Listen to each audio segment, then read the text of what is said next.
When the Bison Speak and Static began with the image of a bison herd shifting across a winter field the way a radio signal flickers in and out, I wanted to explore how land, memory, and ancestral presence communicate in those moments of interference, when the natural world seems to speak, but we can only catch fragments. The poem tries to hold that tension, the static of modern life against the deep, grounding power of the more than human world. In reading it, I hope listeners feel both the rupture and the connection threaded through that encounter. When the Bison Speak in Static. On the res, the television dies like a hymn. The blue screen splits into stars of salt. Static is a herd.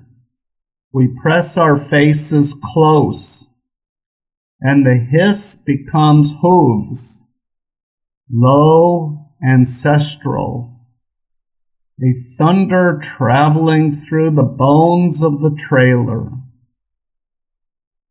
Mama says the bison live between stations, in the white noise where names keep their shape. We learn to read the crackles, 2 bumps, a long hush.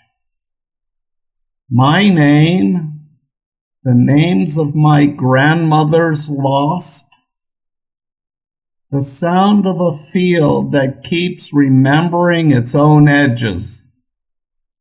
When we were small, we spilled Kool-Aid and called the bison jokers. They laughed thick and clotted on the other side of the screen. We ran after lessons that had no fence. The air took our heels.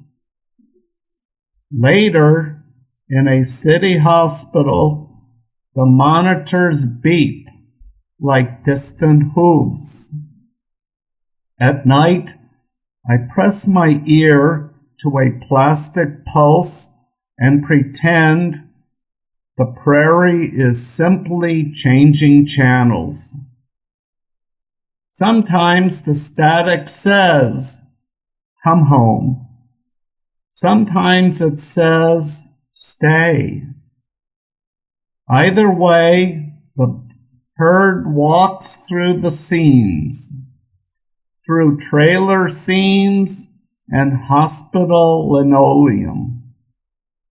And I learned that listening is a kind of migration, that remembering is always a way of returning.